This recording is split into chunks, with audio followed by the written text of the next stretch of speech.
Hey everybody, Adam here with Hometown Acres. Welcome back.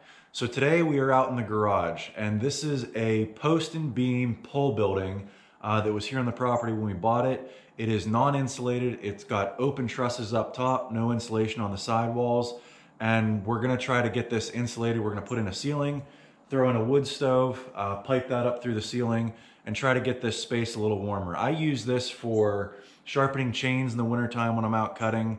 I butcher deer out here if I get one during hunting season, you know, fingers crossed. And also I keep the side-by-side in here with a snow plow. So if we get those 5-degree days and there's a foot of snow outside, the Polaris Ranger's a little rough starting. It takes about 10 minutes for it to warm up. And that first 10 minutes, it runs a little rough. You know, it definitely feels it. So the idea behind this is to put the wood stove in on those really cold nights, keep the vehicles warm, and then also have a space that I can come out here and work in the wintertime. So we're gonna have you guys follow along. I am bringing in outside help to help with this because I just don't have the time to tackle it by myself, but I'll keep you guys updated on the work along the way. I hope you enjoy. So here's the wood stove that we bought. This is a Vermont Castings Aspen. It's the smallest wood stove they make. It's a little thing. It's probably too small for this garage, but the idea behind this is buy this now, put it in the garage for some heat for the time being, and then the ultimate goal is I'd like to put a cabin back in our woods, and I would then move this back to the cabin and then get a bigger stove for the garage. But if you look up top, yeah, this entire ceiling is all open. We've got 3 garage doors. We'll have to insulate those. But yeah, we're gonna put in a ceiling, put some R21 up top, and close this off. And hopefully once we do that, this stove will at least be able to take the chill out of the air. You know, if it's 30 degrees outside, the goal is to get it up to about 45 or 50 in here so it's bearable to be out. So the guys brought their scaffolding, they brought some 2x4s, and they've got 7/16 OSB. I do believe they're gonna put some nailers across here to add some extra support. If you were to just go ahead and throw the plywood up there, you might get a little bit of a sag in between the spacing of these trusses. They are 4 feet apart, so they're just gonna throw in some extra support. And then once they get the support in, it should be pretty simple, just throwing up the plywood and then throwing R21 on top of it.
All right, everybody, so here is the finished product. Like I said, we've got 7/16 OSB up top there.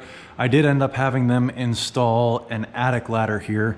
We'll take a quick climb up here and show you what we got for extra storage and insulation. So we've got R21 up here. Ended up throwing some of the scrap OSB down for storage. Got camping supplies, stuff we only use a couple times a year.